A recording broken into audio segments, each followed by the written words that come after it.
In an unprecedented move, prosecutors have requested an arrest warrant for main opposition Democratic Party chairman Lee Jae-myung over bribery allegations. The prosecution needs parliamentary consent to arrest the lawmaker. In Turkey and Syria, the death toll from last week's earthquake tops 41,000 as survivors are desperate for shelter and necessities. South Korea's second relief team departs for Türkiye tonight. South Korea vows all-out efforts to fight the trade deficit, diversifying export items and markets while decreasing energy imports among the plans.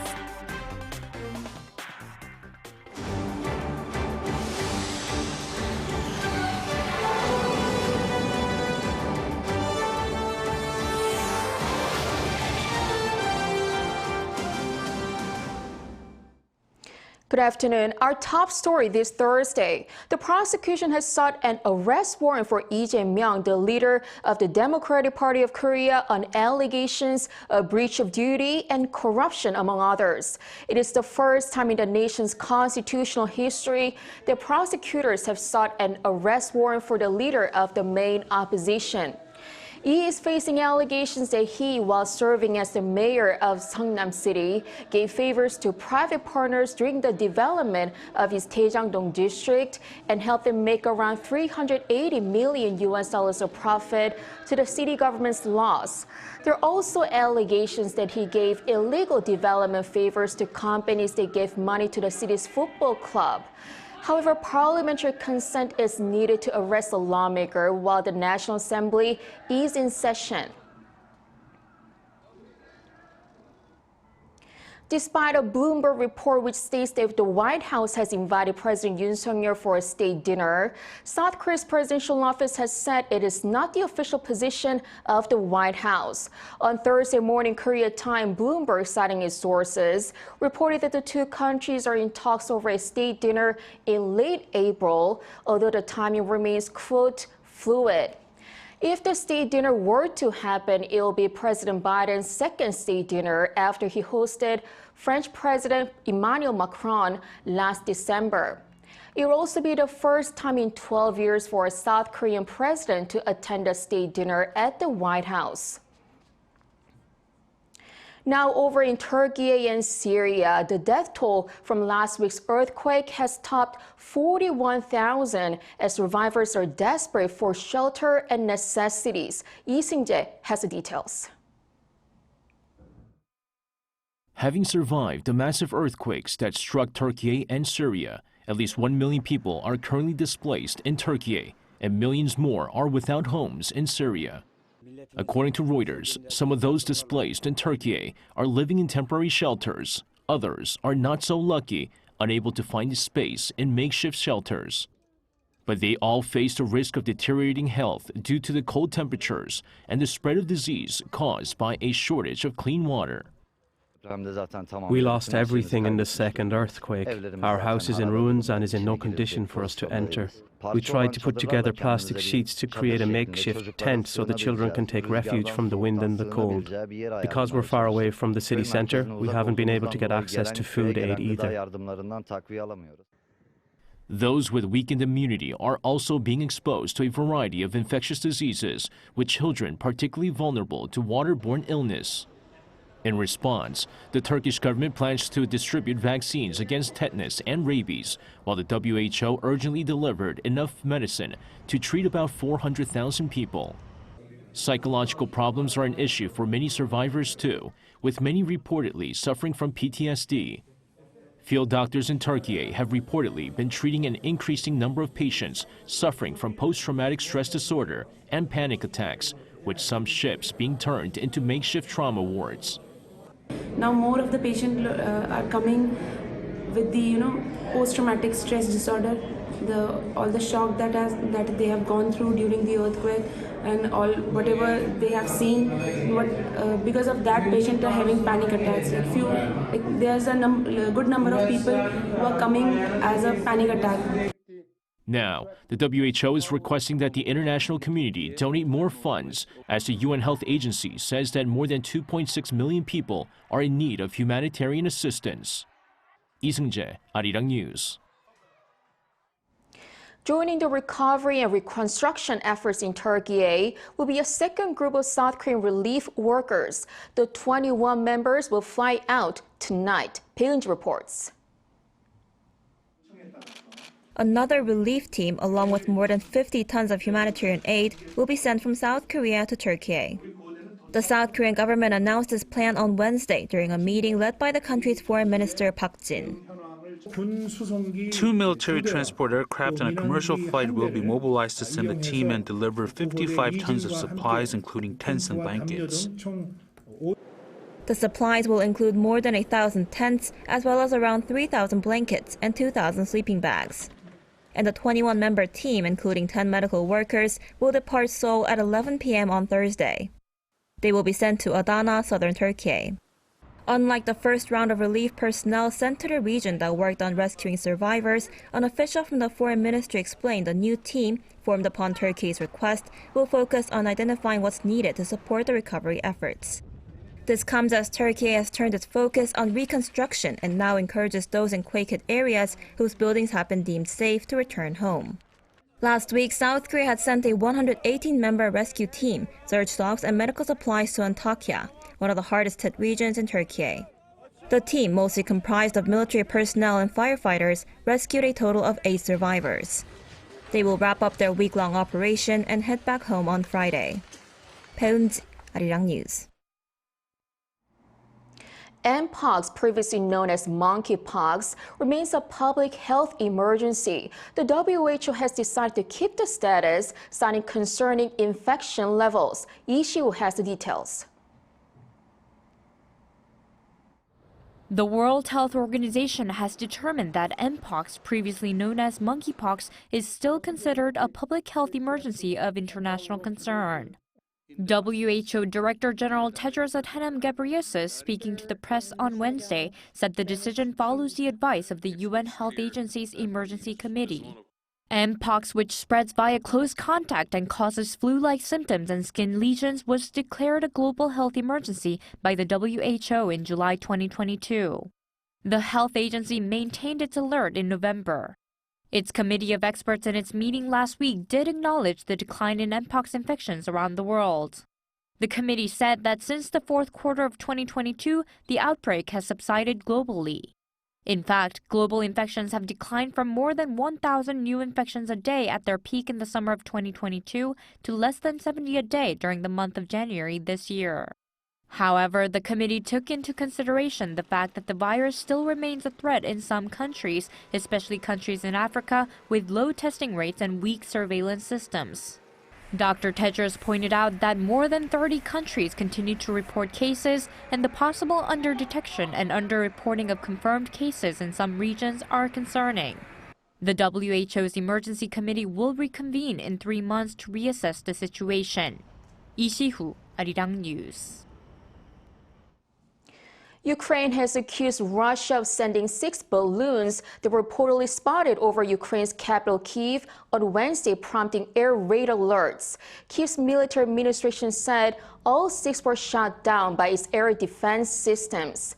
While the purposes of the balloons is being investigated, Ukraine says they could have been used to distract and exhaust air defenses. A spokesman for the Ukrainian Air Force said that Russia uses such flying objects for reconnaissance or to confuse air defense systems. Russia has yet to comment on the accusations. South Korea's Foreign Minister Park Jin left Seoul on Thursday to attend the Munich Security Conference in Germany. On the sidelines of the event, he will likely have a separate bilateral meeting on Saturday with his Japanese counterpart Yoshimasa Hayashi.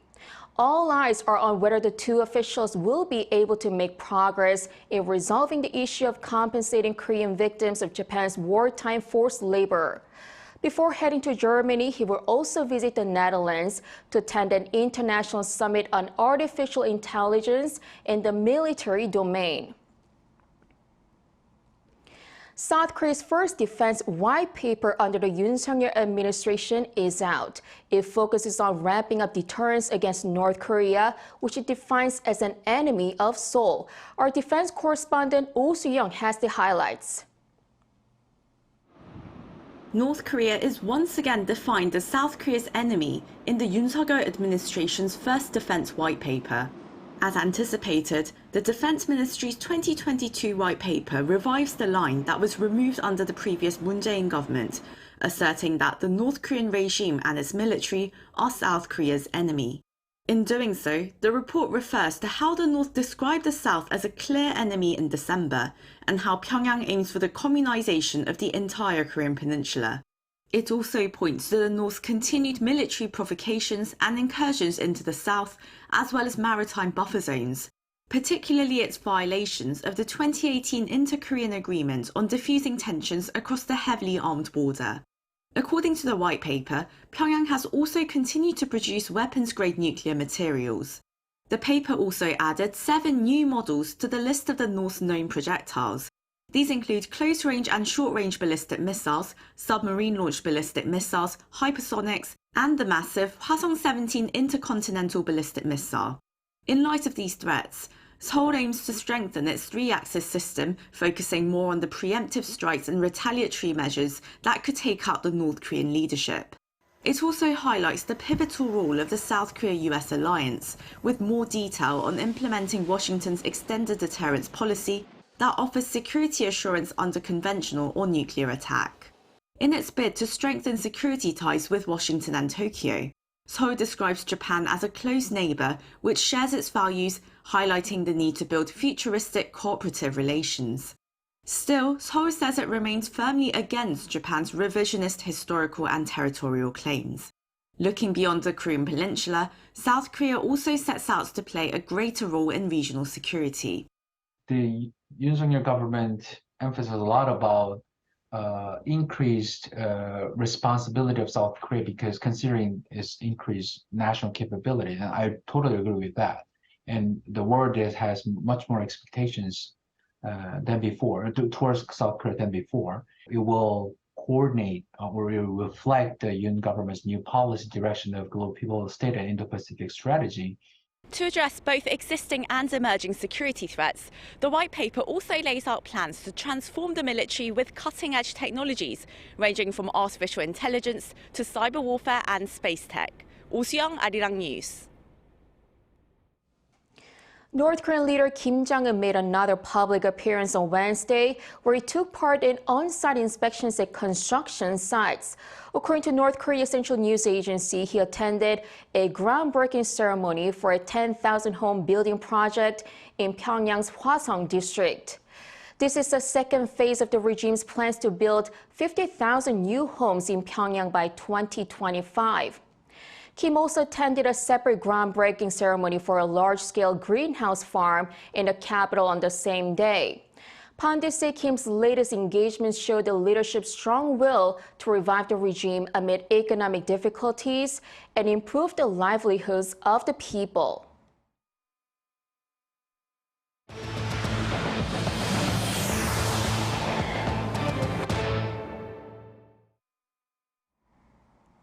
South Korea has vowed all-out efforts to fight the trade deficit. The plans include diversifying export items and markets while decreasing energy imports. Kim Hyun-sing reports. Ministers in areas related to the economy held an emergency meeting at Seoul government complex on Thursday to address the issues facing the struggling South Korean economy. Our economy has continued to see falling exports and a trade deficit recently. If we break down the reasons for the trade deficit, most of it comes from energy, semiconductors, and China. He said trade numbers were dragged down by the high energy costs, a slowdown in demand for semiconductors, and how China's reopening has yet to have a significant impact on the global economy. To address the situation, Chu added that the government will focus on diversifying the market and strengthening other export products so as not to be overly dependent on any one sector. He also urged citizens to join in a collective effort to reduce energy imports by saving energy. Meanwhile, SMEs and Startups Minister Lee Jae-myung unveiled the government's plan for balanced economic prosperity. The previous plan had 48 key industries in the 14 cities and provinces outside the capital city. We've restructured the business plan by adding 19 new emerging industries and cut down the old ones to 41. So there are a total of 60 industries that the government is keen on fostering. Regions outside the capital have been facing limited opportunities and a shrinking population. And the aim of this plan is to fulfill President Yoon Suk-yeol's promise to foster a healthy environment for businesses to thrive, which will, in turn, create more job opportunities and improve infrastructure in regions outside of Seoul. Balanced regional development has been an ongoing project for many past governments. This new plan does differ from the past one in some ways.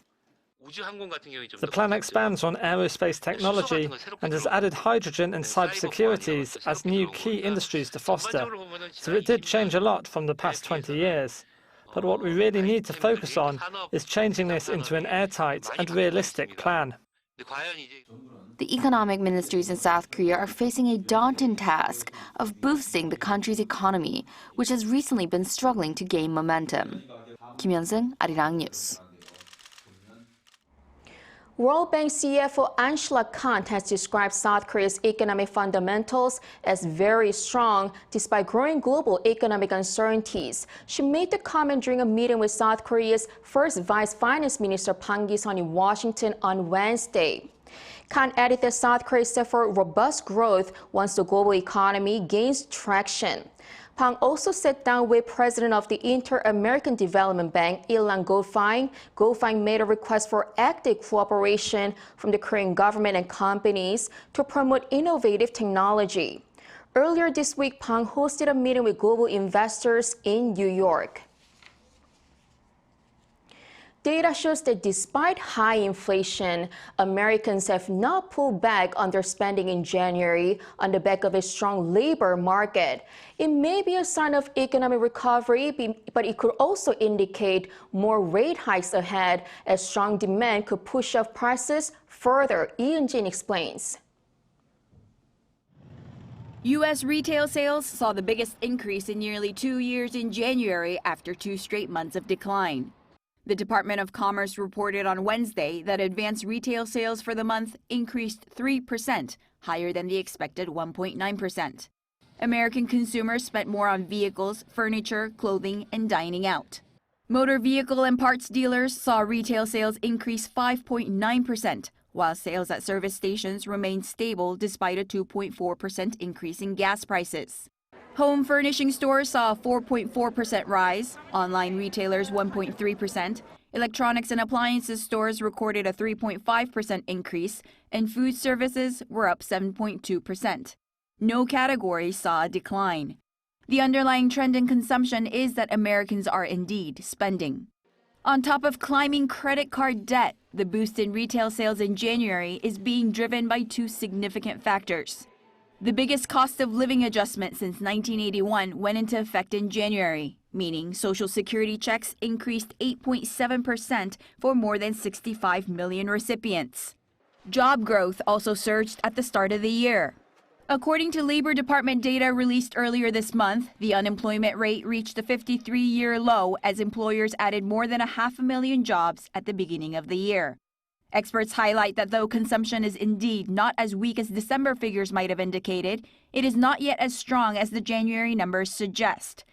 Inflation remains persistent, and the fear of a recession is not completely out of the picture, though not imminent.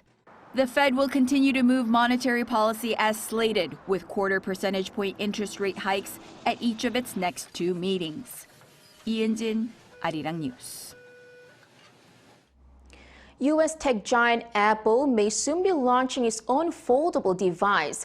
According to NBC, Apple was awarded a patent on Tuesday, which showed diagrams of a foldable phone or tablet with a wraparound screen. A wraparound screen enables users to touch multiple parts of the device, not just the main screen, in order to carry out different functions. Users may now be able to control a camera by touching a virtual shutter button and adjust the volume by simply sliding the finger against the side of the device. Samsung had already released a foldable smartphone back in 2019, but analysts predict that Apple would not be following the foldable smartphone trend. Instead, it is likely that it will be making a foldable iPad. There's the Oscars for television and film, Grammys for music, then there is the Milk and Educator Award for teaching. Every year, the award recognizes some of the best teachers across the United States. And one of the recipients this year is of Korean descent. Our Song Yujin has a story. The Milk and Educator Award goes to Esther Kwan. It was just another day of the school semester for Esther Kwan, assistant principal at the Daniel K. Inouye Elementary School in Wahiawa, Hawaii, until this happened. I was told that our superintendent was coming to visit our school. So I was the one who sent out email reminders to the whole staff. Hey, we're going to have a welcome assembly for our superintendent. Show up on time, bring some lace to greet him. And I was shocked to find out the whole assembly was for me. Kwan was surprised to be one of the recipients of the prestigious Milk and Educator Award this year. The so-called Oscars for teaching doesn't have a formal nomination or application process. After sourcing candidates through a confidential selection process, winners are selected by the Milk and Family Foundation. Born in Seoul, South Korea, Kwan first moved to Canada when she was in elementary school and then to the U.S. She's been living and teaching in Hawaii since 2012. Her international background helps her to empathize with students, most of them from military families. Oftentimes they move every 2 to 3 years. And even though I'm not from a military family, because I've moved around a lot, I've attended maybe 10 different schools in my lifetime over 3 different countries. I understand what it's like to be the new kid. I understand what it feels like to be nervous about making friends or adjusting to a new place. She says the best part of being a teacher is her students who possess limitless potential, and that she gets to be a part of their journey, helping them figure out their strengths and passions so that they can later make positive changes in the world. It's Kwan's first year as assistant principal, so she is still learning. But her new role has already made one thing clear: what kind of educator she wants to become. I think I want to be someone who really values everyone's work and brings out the best in every single person who's a part of our school community, whether that's kids or adults. 송유진, Arirang News.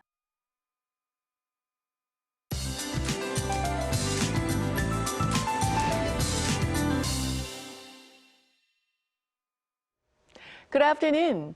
Unlike Wednesday, when we had a nice warm-up in the afternoon, temperatures won't rise much from those seen in the morning in the capital region. Highs will be about 4 degrees lower than yesterday, hovering right around the norms, while southern provinces will notice higher afternoon readings. Meanwhile, there is a slim chance that central parts of the country could see a light mix of rain and snow through the afternoon.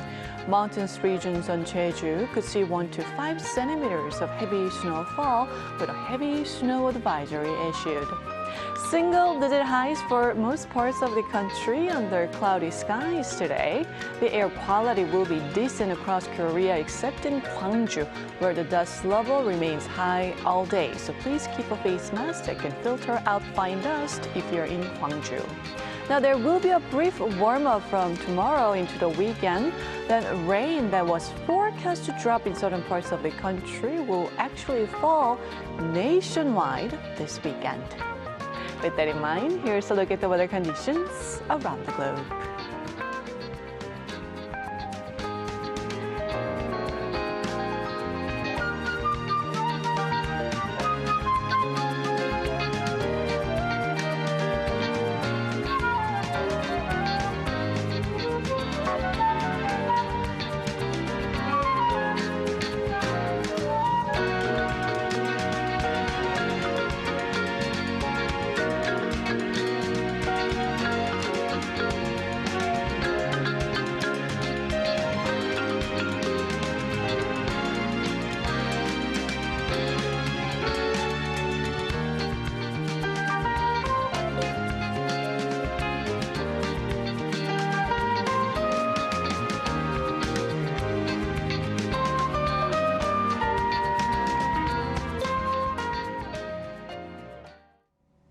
Thank you so much for watching. Have a great rest of the day.